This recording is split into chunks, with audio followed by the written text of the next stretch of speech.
အရက်ပဲဖြစ်စေဘီယာပဲဖြစ်စေဝီစကီပဲဖြစ်စေဘာပဲဖြစ်စေမူရင်းဟာတူတူပဲအရက်တို့ထရေတို့ဘီယာတို့ဘာတစ်ခုမှမတောက်တဲ့အရာတွေဘာဖြစ်လို့မတောက်တဲ့နာတော့လို့စဉ်းစားကြည့်လိုက်ဒီအရေးဝင်သွားတဲ့ပုဂ္ဂိုလ်တယောက်ဟာအရက်မူးလာပြီဆိုရင်လူတယောက်ဟာထင်အောင်မြင်အောင်နေဖြစ်တယ်ဟိုလူရန်လုတ်ဒီလူရန်လုတ်ဒီဖြစ်တယ်ရံပွဲတွေများလာတယ်ရံဖြစ်တယ်အဲ့ဒါလို့ပြစ်မှုတွေကျူးလွန်လာတယ်ဟောဒီအရက်သေးစာကစလာပြီးတော့ပြစ်မှုမျိုးစုံကိုကျူးလွန်လာတယ်ဒါရင်လားလို့ဆိုမဟုတ်ဘူးဘယ်သူမှရံမလုပ်ဘူးကိုယ့်အကိုတောက်ပြီးတော့အိတ်နေတယ်ဆိုရင်တောင်မှပဲဒီအရက်သေးစာတောက်တဲ့ပုဂ္ဂိုလ်ရဲ့အုံနောက်ဟာ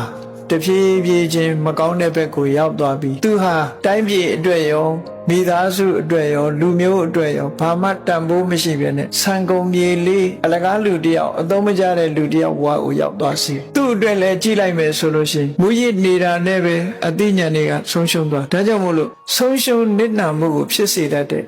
မူရစ်ဆိုတာတခုမှမကောင်းဘူးသို့တော့ဒီကနေ့ခေတ်မှာအရက်တို့ဘီယာတို့တော့ခွင့်ပြုထားပြီးတော့တခြားမူရစ်တွေကြီးတားမြစ်နေတာဟာပြည့်စုံလုံလောက်မှုမရှိဘူးမှားရွံ့တဲ့လောက်ရကြီးတစ်ခုပဲလို့ဒီလိုပဲသတ်မှတ်ရမြတ်စွာဘုရားရဲ့သူရမေရယမိစ္ဆပမာဒဌာနကိုပฏิဝီရတောလို့ဆိုတာဟာမူရစ်စေတတ်တဲ့စိတ်ကိုပြောင်းလဲသွားစေတတ်တဲ့အရာမှန်သမျှရှောင်ရမယ်လို့ဒီလိုဆို